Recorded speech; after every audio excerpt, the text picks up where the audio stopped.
नमस्कार, live cities के विशेष कार्यक्रम सुबह की चाय में आपका स्वागत है। इस वीडियो में हम उन तमाम खबरों की चर्चा करेंगे जो आज पूरे दिन सुर्खियों में रहने वाली है। सबसे पहले तो आज 2 जून है और मंगलवार का दिन है। पूरे बिहार भर में सीएम सम्राट चौधरी के आदेश के बाद आज सहयोग शिविर का आयोजन कराया जाना है, तो इस पे भी हम चर्चा करेंगे। इसके अलावा एमएलसी चुनाव को लेकर आज नॉमिनेशन का दूसरा दिन है और वहीं राबड़ी आवास को लेकर क्या कुछ चल रहा है, विवाद कितना, बयानबाजी जो है वो कितना चल रहा है, वो भी हम चर्चा करेंगे। इसके अलावा निगरानी की कार्रवाई हो या फिर बिहार भर में पेंशन भोगियों के लिए क्या कुछ खबर है, इस पे हम चर्चा करेंगे। हमारे साथ इन तमाम खबरों पे चर्चा करने के लिए वरिष्ठ पत्रकार रवि उपाध्याय सर हैं। सर, सबसे पहले बहुत बहुत स्वागत है। सर, सबसे पहले जान लेते हैं, आज सहयोग शिविर लगने वाला है फिर से, क्योंकि बीते मंगलवार को लगा था, सम्राट चौधरी सोनपुर पहुंचे थे और आज सम्राट चौधरी मुजफ्फरपुर होंगे। देखिए, निश्चित रूप से सहयोग कार्यक्रम यह सम्राट चौधरी सरकार या ऐसे कह लें भारतीय जनता पार्टी के नेतृत्व वाली एनडीए सरकार की जो बिहार में है उसकी यह एक महत्वाकांक्षी योजना है। यह ड्रीम प्रोजेक्ट है और इसके तहत सहयोग कार्यक्रम लगाया जा रहा है और मुख्यमंत्री जब स्वयं निकल के जा रहे हैं तो समझा जा सकता है कि इसकी महत्ता, इसका इम्पोर्टेंस, इसका क्या, इसका सिग्निफिकेंट है। तो आप इस बात को समझ लीजिए कि मुख्यमंत्री आज मुजफ्फरपुर जाएंगे और वहाँ पर मुजफ्फरपुर के बरुराज में वहाँ पर उनका सहयोग कार्यक्रम लगेगा। लोगों से, आम आवाम से मिलेंगे और जो भी कुछ है, जो समस्याएं हैं, उसको भी सॉल्व करते हुए दिखाई पड़ेंगे। तो यह निश्चित रूप से सहयोग कार्यक्रम, और सहयोग कार्यक्रम सिर्फ यही नहीं, अन्य जिलों में भी सहयोग कार्यक्रम लग रहा है। अब मंत्री भी पहुंचेंगे। हाँ, मंत्री भी तमाम जगह पर जा रहे हैं सहयोग कार्यक्रम में और सब जगह अब डिस्ट्रिक्ट एडमिनिस्ट्रेशन जो है सो वह जो निद्रा में थी, सोई हुई थी, वह अब एक्शन मोड में दिखाई पड़ रही है। जी, इसके अलावा तमाम जिलों में जो जिन मंत्रियों को प्रभार बनाया गया है वो लोग भी पहुंचेंगे।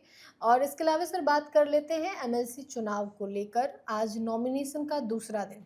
देखिए, बिहार विधान परिषद के लिए जो विधानसभा कोटे से, विधानसभा क्षेत्र से जो द्विवार्षिक चुनाव हो रहा है, तो इसमें कई जो सो 9 तो आपको रूटीन कोर्स में खाली हो रहा है, लेकिन एक सीट पर जो 10वीं सीट है उस पर जो है सो उपचुनाव हो रहा है। जो जदयू के राष्ट्रीय अध्यक्ष और पूर्व मुख्यमंत्री बिहार नीतीश कुमार ने जो इस्तीफा दिया था, उसके कारण एक सीट पर उपचुनाव हो रहा है। तो ऐसे में 9 सीट पर जो रेगुलर चुनाव है, द्विवार्षिक चुनाव जिसको हम लोग कह रहे हैं, उसके नॉमिनेशन का, उसके नामांकन का आज जो है सो दूसरा दिन है। तो अभी तक कोई नॉमिनेशन, कोई नामांकन नहीं हुआ है। नहीं होने के पीछे यह कारण है कि आपको एनडीए जो डबल इंजन की सरकार है, उसमें जेडीयू, भारतीय जनता पार्टी या चिराग पासवान की पार्टी, लोक जनशक्ति पार्टी रामविलास या उपेंद्र कुशवाहा की पार्टी से, तो जीतन राम मांझी की, हाँ, और जीतन राम मांझी की पार्टी से, तो ये 5 पांडवों की पार्टी है। इसमें कहीं ना कहीं जेडीयू और भारतीय जनता पार्टी की ओर से नाम अभी तक पूरी तरीके से क्लियर नहीं हो पाया है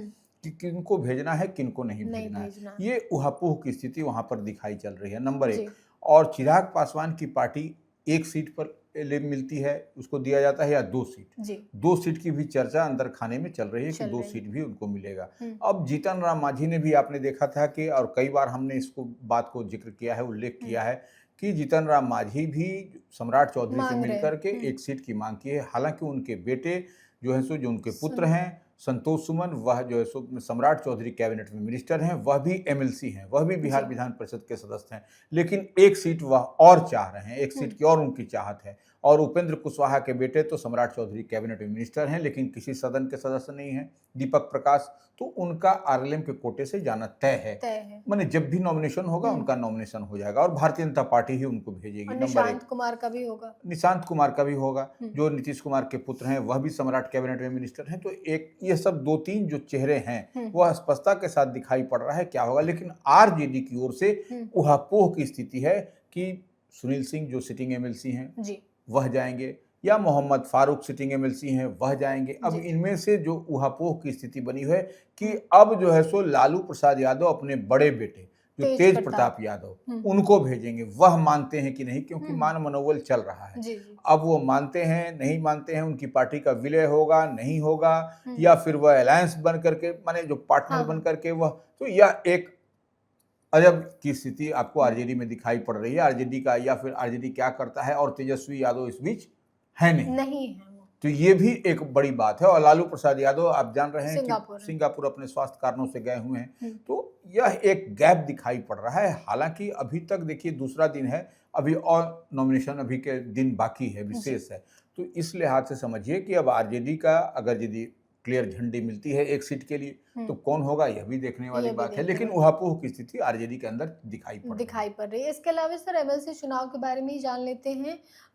जैसा कि आपने कहा कि जेडीयू और बीजेपी में अभी कैंडिडेट फाइनल नहीं हुआ है, तो नीतीश कुमार बीते दिन भी मिलने गए थे संजय झा से, और उससे पहले भी मीटिंग हुआ था जेडीयू का तमाम वरिष्ठ नेताओं के साथ। नहीं देखिए, निश्चित रूप से नीतीश कुमार पार्टी के राष्ट्रीय अध्यक्ष हैं और संजय झा पार्टी के राष्ट्रीय कार्यकारी अध्यक्ष हैं। तो इन लोगों की मुलाकात आपने देखा भी था, यह तस्वीर भी बयां कर रही है कि कई लोग अपना बायोडाटा लेकर के वहां पर मौजूद थे, पहुंच रहे हैं, बता रहे हैं कि हमको मिलना चाहिए, हम पुराने समय से हैं। तो यह अब देखिए बायोडाटा अब लेने और देने का समय नहीं है। जिसका बायोडाटा जाना था वो इसका बायोडाटा चला गया, लेकिन आत्मसंतुष्टि के लिए लोग वहां पर आपको नीतीश कुमार के समक्ष या फिर संजय झा के समक्ष दे रहे हैं बायोडाटा, लेकिन अब बायोडाटा देने का समय नहीं है, निकल गया है। बीते दिन वो तस्वीर आई थी कि नीतीश कुमार के ऐसे कुछ लोग बायोडाटा दे रहे थे। बिल्कुल। इसके अलावा सर बात कर लेते हैं बिहार भर के पेंशन भोगियों के बारे में। ये वो पेंशन भोगी है जिन्हें सरकार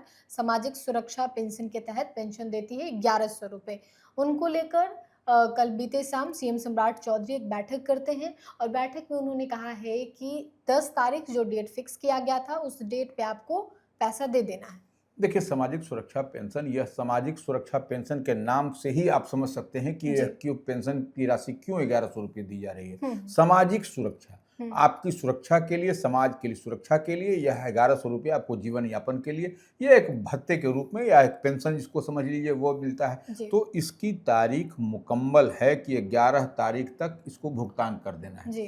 तो कहीं ना कहीं भुगतान में जो परेशानी थी उसको लेकर के सीएम सम्राट चौधरी जो मुख्यमंत्री बिहार हैं, उन्होंने अधिकारियों के साथ बीते दिन बैठक की और उस पर स्पष्टता के साथ कहा कि हर हाल में ऐसे पेंशन भोगियों को, ऐसे पेंशनधारियों को 10 तारीख तक भुगतान कर देना है किसी भी तरीके से। और सामाजिक सुरक्षा पेंशन की बात है तो निश्चित रूप से यह विभाग के मंत्री भी थे, तमाम अधिकारी थे, तो इसमें एक स्पष्ट निर्देश सम्राट चौधरी की ओर से दिया गया है। सम्राट चौधरी की और इसमें देखिए सबसे बड़ी बात है कि बिहार में 85 लाख लोगों को यह पेंशन इसका लाभ मिलता है। तो यह एक बड़ा फिगर है। ये 85 लाख कोई छोटा मोटा फिगर नहीं होता है। तो ऐसे में आप समझ लीजिए कि 85 लाख लोगों को आप जितनी भी राशि दे रहे हैं 1100 रुपये ही दे रहे हैं, तो 1100 रुपये का आप जोड़ लीजिए कितना राशि, कितनी बड़ी राशि होती है, कितनी बड़ी रकम है।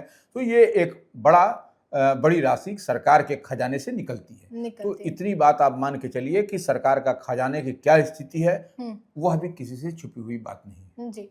इसके अलावा सर बात कर लेते हैं राबड़ी देवी आवास के बारे में, क्योंकि ये विवाद हो या फिर जो खींचतान चल रहा है वो बीते 2 दिन से चल रहा है। तीसरी बार नोटिस जारी किया गया। राबड़ी देवी बोली कि फोर्स बेस के खाली करवा।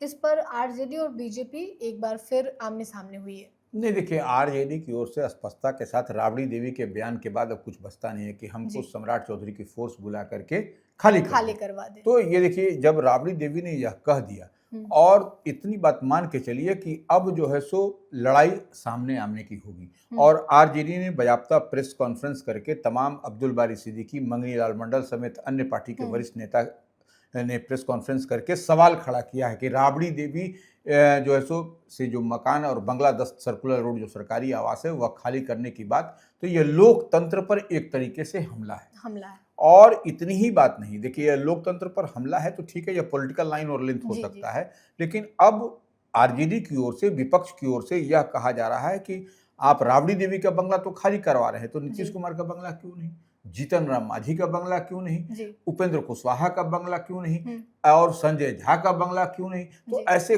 कई सारे सवाल हैं, वशिष्ठ नारायण सिंह का, ऐसे कितने नाम के एक लंबी सी लिस्ट है, ज्ञानू सिंह है। तो यह कैसे ये लोग रह रहे हैं, किस हैसियत से रह रहे हैं। तो ये भी एक पेपर जारी करे सरकार कि किसको कौन कौन लोग हैं जो कि इस तरीके से रह रहे हैं। तो राबड़ी देवी का बंगला तो ठीक है, एक मामला समझ में आ रहा है और उसको भी मंत्री को एलोकेट किया गया है, जिस मंत्री को एलोकेट किया गया है वह बाद में किया गया, पहले नहीं जी। किया गया। और नेता प्रतिपक्ष हैं राबड़ी देवी, ऐसा भी जी। नहीं है कि कहीं कोई वो हारी हुई विधायक हैं या मंत्री। तो ये उस स्तर की वह नेता हैं। और परिषद में जब नेता प्रतिपक्ष हैं तो वो उनके उस लिहाज से बंगला का अब कर्णांकित करना, यह कुछ न कुछ खेल दिखाई पड़ता है। यही आरजेडी की ओर से आरोप रूलिंग पार्टी पर लगाया जा रहा है। जी। वहीं लेसी सिंह जो कि भवन निर्माण विभाग की मंत्री भी हैं, उन्होंने कहा है कि बंगला तो खाली करना ही पड़ेगा। देखिए, वह मंत्री हैं कंसर्न विभाग की, और जी। निश्चित रूप से भू सांप्रदा विभाग जो है सो भवन निर्माण विभाग का, उसकी ओर से यह नोटिस सर्व किया गया है। जी। तो आप इस बात को मान के चलिए कि वह जब तो डिफेंड ही करेंगी, वह तो उसी माने लहजे में बात करेंगी जो सरकार का नियम कायदा कानून कहता है, वो लेसी सिंह कहती हुई दिखाई पड़ रही है। लेकिन कई सारे मामले आपको दिखाई पड़ रहे हैं, यह पेंच अब फंसता जा रहा है। जी। अब ये विवाद बड़ा विवाद होगा, और कल को सड़क पर भी अगर यदि आरजेडी के कार्यकर्ता निकल करके आए तो ये नहीं। लेकिन देखिए, एक बात हम बताना चाहेंगे, 15 दिन का समय अभी मिला है उनको। जी जी। 15 दिन का समय मिला है। लालू प्रसाद यादव नहीं है, उनके पुत्र नहीं हैं, और कई जो विधानसभा में नेता प्रतिपक्ष तेजस्वी यादव हैं। तो इस लिहाज से मान के चलिए कि यह एक पॉलिटिकल अब एक लड़ाई हो जाएगी आमने सामने की। और ये जिस तरीके से राबड़ी देवी का आवास खाली करने की बात आ रही है, और वहां पर रूलिंग पार्टी सत्तारूढ़ दल ने एक दलित समाज के चेहरे को वहां पर अपने मंत्री को उसको एलोकेट किया है, तो ये अब फिर दूसरी लड़ाई है, दूसरा एक समाज का दूसरा टर्न लेता हुआ दिखाई पड़ेगा। इसके अलावा सर बात कर लेते हैं निगरानी विभाग की कार्रवाई के बारे में, क्योंकि इन दिनों बिहार में निगरानी की कार्रवाई खूब हो रही है। जो भ्रष्ट अधिकारी हैं उन्हें गिरफ्तार किया जा रहा है। बीते दिनों पूर्णिया में राजस्व कर्मी को गिरफ्तार किया गया, बांका में भी एक सरकारी अधिकारी को गिरफ्तार किया गया। नहीं, देखिए, ये गिरफ्तारियां तो आप जो इनपुट मिलता है उसी आधार पर निगरानी विभाग जो है वह कार्रवाई करती है, और अवैध ढंग से आप संपत्ति अर्जित कर रहे हैं तब होता है ये बात। तो निश्चित रूप से आप देख पा रही हैं कि जिस तरीके से पूर्णिया में या बांका में जो कार्रवाई की गई है, तो निश्चित रूप से निगरानी को इनपुट मिला था, उसी आधार पर यह आपको आय से अधिक संपत्ति का मसला होता है, उसी में किया है। आप उसके अलावा आप देखिए ना कि 2 आईएएस अधिकारियों पर कार्रवाई की गई। ऋषुश्री ठेकेदार का जो मामला है, बिल्कुल, उसमें भी 2 आईएएस अधिकारी निलंबित हो गए हैं। बिल्कुल, और उसके अलावा 5-6 अधिकारी उसकी जद में हैं। अब वो पर भी कार्रवाई होगी। अब ईडी को मामला सौंप दिया गया है। तो बड़ी कार्रवाई की ओर से देखिए, सम्राट चौधरी, हम बार बार कहते हैं, करप्शन से वह कतई समझौता नहीं करेंगे, और आने वाले समय में आपको दिखाई पड़ेगा कि क्या कुछ होता हुआ दिखाई पड़ रहा है। तो आने वाले दिनों में निगरानी की कार्रवाई वैसे भ्रष्ट अधिकारियों पर जारी रहेगा जो आय से अधिक संपत्ति जमा करके रखे हैं या फिर रिश्वत लेते हैं। इसके अलावा राबड़ी आवास को लेकर अब आगे क्या कुछ होगा, बयानबाजियां क्या होगी, वो हम आपको बताएंगे। सीएम सम्राट आज मुजफ्फरपुर के बरूराज विधानसभा क्षेत्र में होंगे। इसके अलावा तमाम मंत्री भी अपने अपने प्रभारी जिलों में होंगे, वो भी तस्वीर हम आपको दिखाएंगे। तो फिलहाल के लिए इतना ही। साथ ही चैनल को सब्सक्राइब करें, फेसबुक पेज को लाइक करें। वीडियो देखने के लिए आपका धन्यवाद।